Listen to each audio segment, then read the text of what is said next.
The Black Lives Matter movement is impacting on many sectors, and one of the latest is the beauty industry. Several companies have faced a backlash for marketing skin whitening products. Corporate giant Unilever has now announced that it's going to rename its product line, which is currently called Fair and Lovely.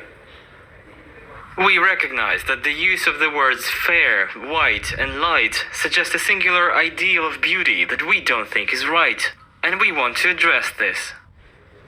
Well, the move comes after two petitions demanding a ban of the products attracted thousands of signatures. The petition states these whitening products were developed to internalise racism and promote anti-black feelings. Unilever was not the only company in the crosshairs of activists. The US giant Johnson & Johnson was also forced to take quick action. It's going to pull from the shelves its entire range of lightening products, which are distributed in Asia and the Middle East.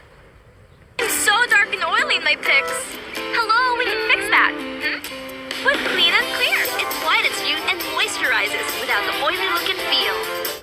Conversations over the past few weeks highlighted that some product names or claims on our Neutrogena and Clean and Clear Dark Spot Reducer products represent fairness or white as better than your own unique skin tone. This was never our intention. Healthy skin is beautiful skin.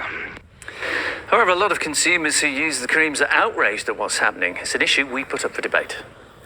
They're removing these products that are not used to correct issues of, skin issues, but they're used to create the fairest of possible skin. And such products should not exist. They should not be marketed. They're a result of white supremacy and colonialism. I think if you were to remove whitening creams, you have to also remove tanning solutions, tanning lotions, tanning oils. So I think that we should make it completely illegal still, because it's everyone's choice to have, whatever they want to do with their own bodies. The difference between bleaching and tanning is this.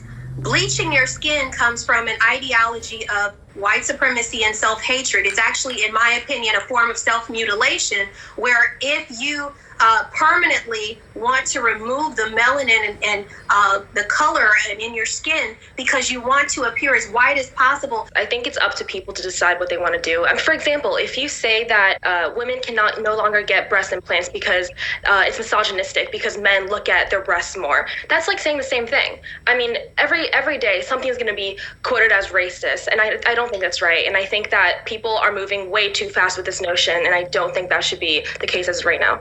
There is never a speed that's too fast to eradicate racism. We have been for hundreds of years seeing the remnant of that colonization in the form of self-hatred, and specifically for China, it's rooted in attempting to create a parity with Europeans who came into China back in the 1830s. I think that China's case about whitening creams and whatever, it's based on not white supremacy, but it's based on in the old days when workers used to be farmers, they would tan a lot, and then it would be perceived as more poor if you go out in the sun.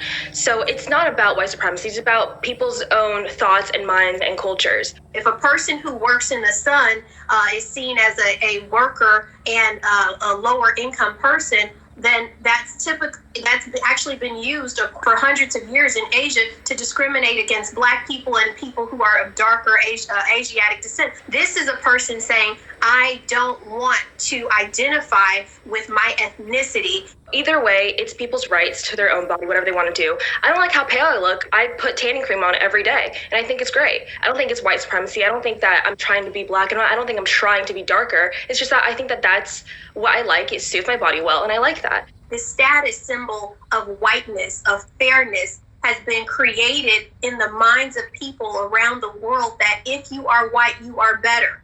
That has been brainwashed and fed to people, and unfortunately, it was pervasive, even in spite of insane talent that Michael Jackson possessed, in spite of his wealth that he amassed. I think what we should do is that we should educate people on the notion that white isn't just almost beautiful. You don't have to remove stuff from the shelves to make that happen. You could educate people, you could make a movement saying that.